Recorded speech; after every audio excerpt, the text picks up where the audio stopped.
الله يلي نظرة الخلق صوبه يا خاتم الدنيا بيوم القيامة يا خالزن عبده وغافر ذنوبه لو انها ثقل من رواسي اتهامت تكتبنا من سائر الذنب توبه وتجعل مسيرتنا على الاستقامة مع من يخاف الله ويخشى العقوبة يدرى غضب وجهه وشر انتقامه في ساعة ما يستر المرء ثوبه تظهر علامات علامة هم ملائكة ترضى حبوبه ولا جهنم جاهزة للاستلام والعياذ بالله.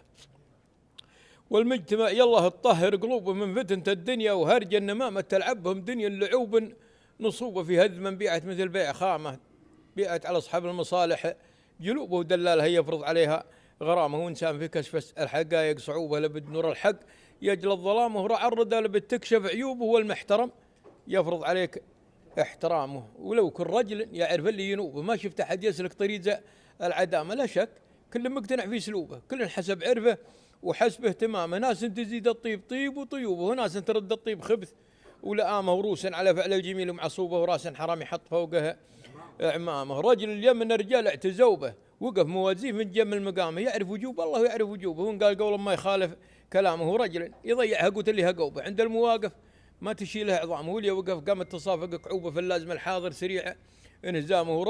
رجل اليمن الجماعه لجوبه من دون ربعه قام يكرب حزامه يدحم وباب الحق يعرف دروبه واللي يجتهد ما يلحجونه ملامه. سديد رايه مع الرباط ننسوبه على خوال التعبين عمامه. ورجل حضيبي معاني هدوب لو طال سبحه ما تعدى مدامه غاب ونحضر ما دروا بس سوى تواجده وانعدامه. ورجلا اللي شبرت مخابي جيوبه نفخ براسه قال صاحب زعامه خبل على الاقراب ينفخ ذروبه ولا عدوه بشره بالسلامه يتبع من زمير النفاق وغدوبه يلعب على طروقهم لعب دامه ذولا يودونه ذولاك جوبه مدربي الراس سوة النعامه. هو ما درى ان اللي حكوا له حكوا به لنشعل ونرى الحسد في كمامهم لو سوق المهزله وضحت ثوبه وقالوا عليها السيد ابو دلامه. السلام عليكم.